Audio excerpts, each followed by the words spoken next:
IVM. News Kids on the Block. We bring to you stories that top the nation's papers, fresh from the Ascend International School and IVM desk. Hi, I'm Kavya. I'm Anya. And I'm Trivik. And welcome to this episode of News Kids on the Block, where we give you all the top news updates of the week. Well, Kavya, I'm just going to cut you off there this week and have my last week of the Olympics update all to myself. And I'm going to start by talking about how we scripted history when we won the bronze medal at the Olympics last week. We were just at the cusp of the quarters and the semis, and we made it through just about. And we won. The men's team won the bronze medal, and it was the first time we won it in 40 years, and it was extremely monumental. And it was beautiful. And I'm 100% sure that on the field they were playing Chak De India. Like, no matter what the memes say, I'm telling you, like, you go check out Tata Sky recording, they were playing Chak De India on the field. I can guarantee it.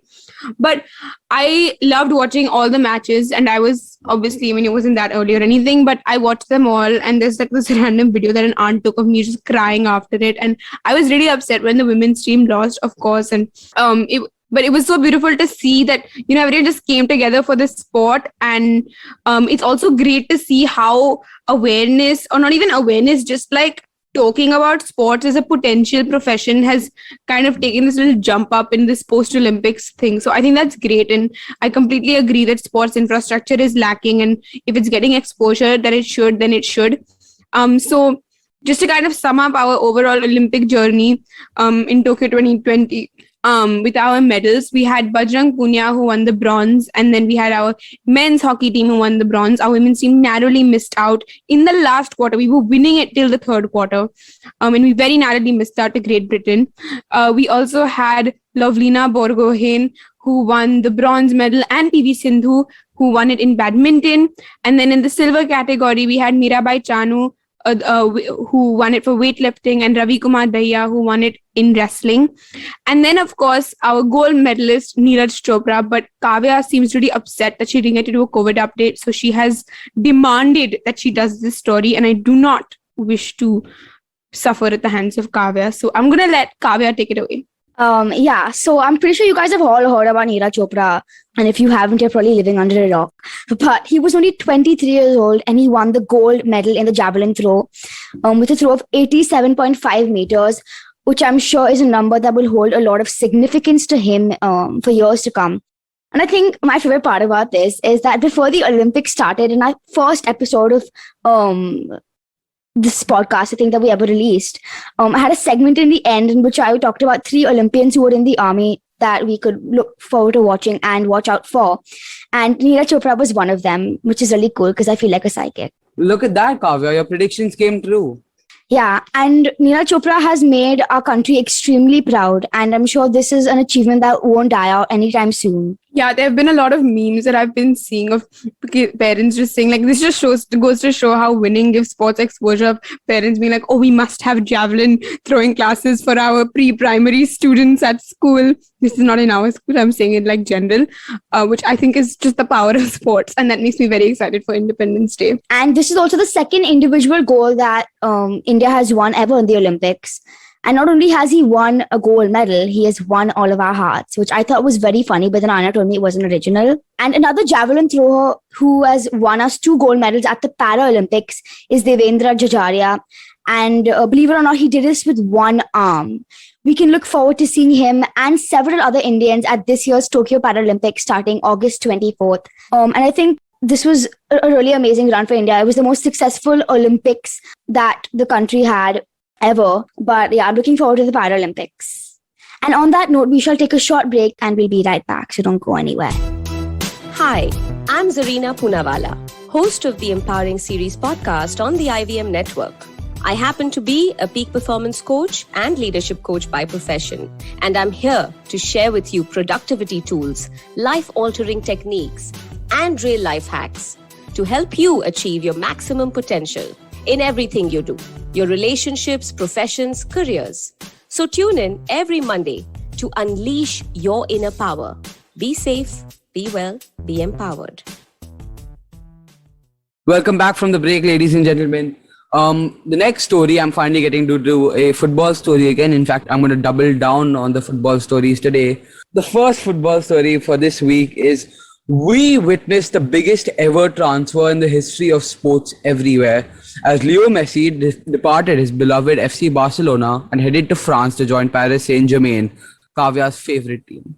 You will have to watch previous episodes to understand the context of that. And for those of you who are having a bit of difficulty understanding the importance of this, we'll make a little pop culture reference.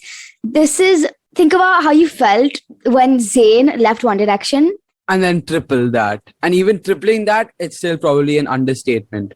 This move was absolutely bizarre. And while sports fans everywhere kind of saw it coming due to Barca's current financial situation, I don't think anyone really deeped what it means, A footballing dynasty dating back to more than 20 years. He signed his first ever contract at this club on a napkin because the scout was so eager to get him to play for Barca. And then he won 6 Ballon d'Ors, which is the award you win when you're the best footballer of the year.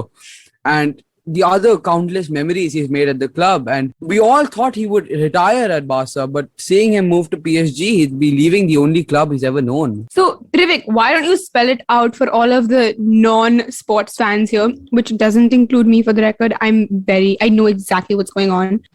Why did he move? Because from what I've understood, he was perfectly happy playing for FCB. Well, let me explain. Messi had already agreed a contract with Barca, agreeing to extend at the club and take a pay cut. However, the La Liga, which is like the Spanish top-tier league, that's what they're called, they found an issue with his contract and therefore he was not allowed to extend due to financial fair play rules.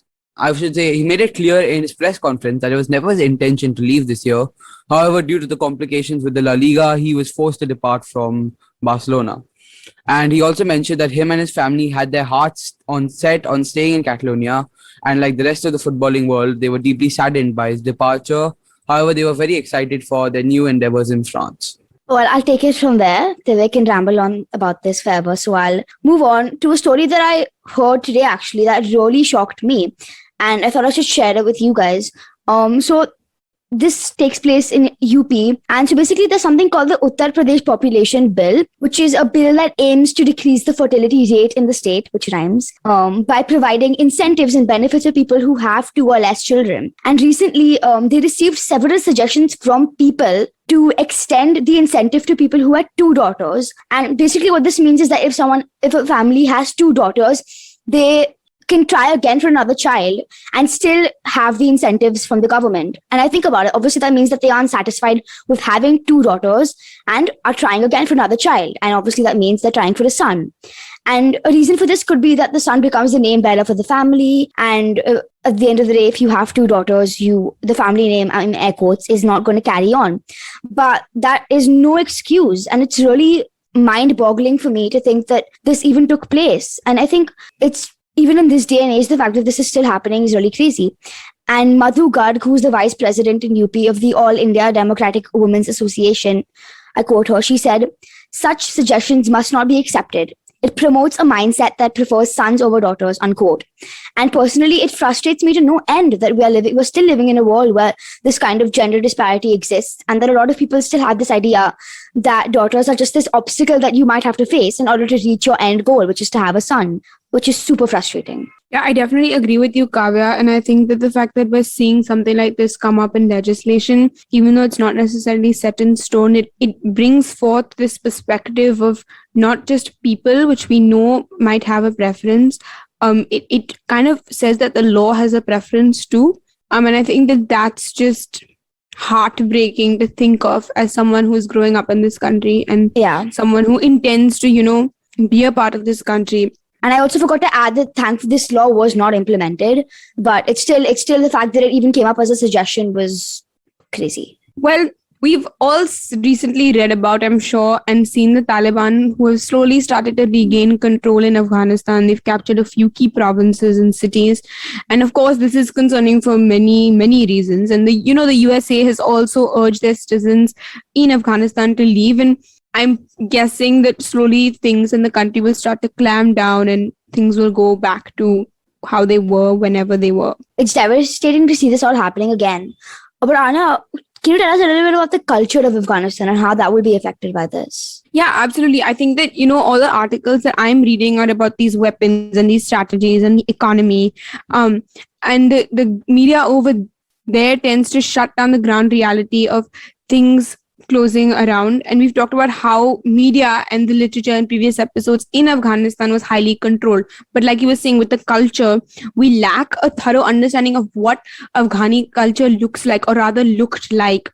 And you'll actually find that we can draw a lot of parallels to Afghani culture and Indian culture, specifically Hindustani culture, because of the North and its influx from Persia and Afghanistan and the works. Well, Anya, you're always talking about the music and culture in Afghanistan. Can you share that with us? Yeah, absolutely. So I think one of the first things where we can draw a connection is in how Hindustani music, the northern exponent of our Indian classical music, has had a very, very strong effect on Afghani music and vice versa.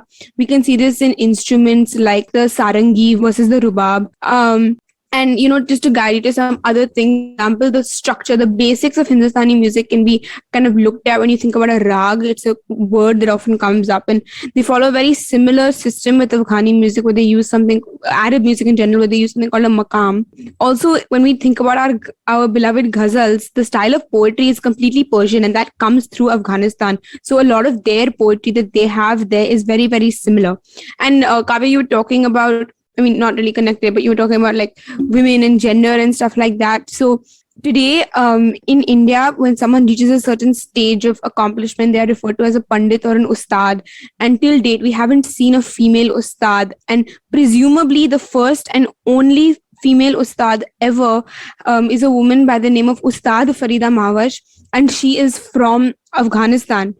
So like the knowledge of our arts is so obscure and so little.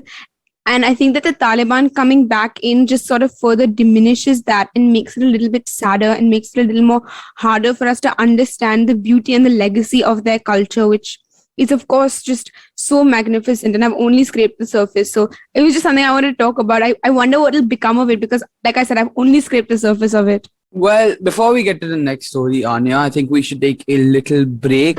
Hey, it's been another great week on the IVM Podcast Network. On Cyrus Says, comedian Sahil Shah joins Cyrus and Antrish for a hilarious Cock and Bull episode. Marathi Kirkiton, our latest show, is all about Marathi culture, tradition, literature, cuisine, and more. To make your rainy day better, hear from Manik and Dr. Rajiv Deshmukh sharing their beautiful moments in this first episode. Avinash Pant from Facebook shares his journey in the advertising industry on Filter Coffee. On Storytellers and Storysellers, Vineet talks to Asad about leveling up as a musician, going from DJ to producer. On Tere Mere Rasta, we revisit Amritsar's bloody history and mesmerizing glory. And on Storytime Tamil, a parable narrates a lesson on having restraint. Do follow us on social media. We're IVM Podcasts on Twitter, Facebook, Instagram, and LinkedIn. And remember, if you're enjoying this show or any other show for that matter, please do tell a friend. Word of mouth is the best way to spread the word about a podcast you love. And finally, we'd like to thank our sponsors this week: Seat, Cred, Global Victoria, Bank of Baroda, Intuit India, and CoinSwitch Kuber.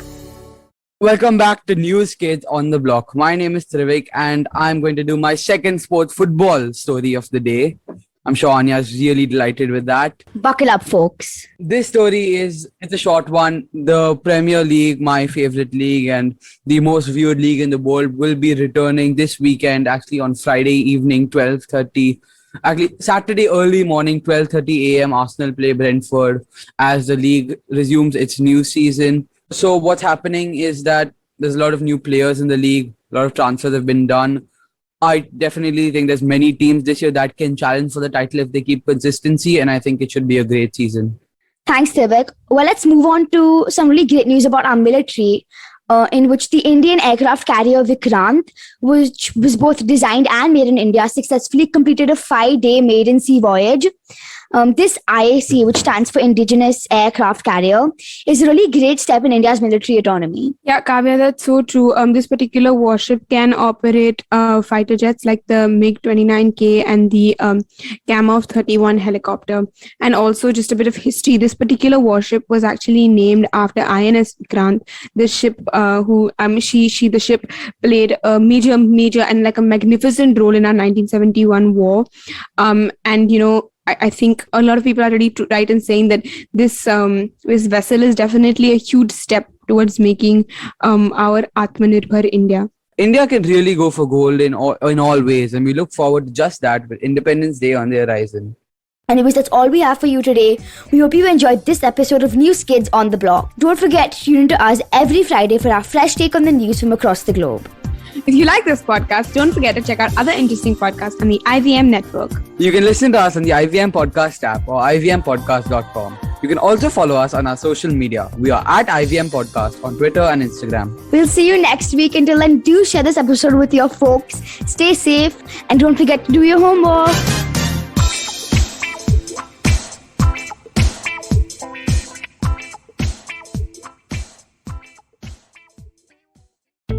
Feeling overwhelmed, anxious, struggling with too many obstacles, don't know where your life is headed? Well, if you are dealing with one or all of these, tune into the Positively Unlimited podcast, because in each episode, I share a life lesson, a life hack, a pro tip that can help you get your life back on track. All episodes are available on the IVM website, IVM Podcast app, or wherever it is that you get your podcast from. If you love cricket, listen up. The Edges and Sledges Cricket Podcast is here for you. Hosted by DJ, Varun, and me, Ashwin, we bring a fun, fresh fan's point of view to talking all things cricket. Sometimes it's just the three of us, sometimes we have guests, including current and former international cricketers. For new episodes every week, check out the Edges and Sledges Cricket Podcast on the IVM app, website, or wherever you get your podcasts.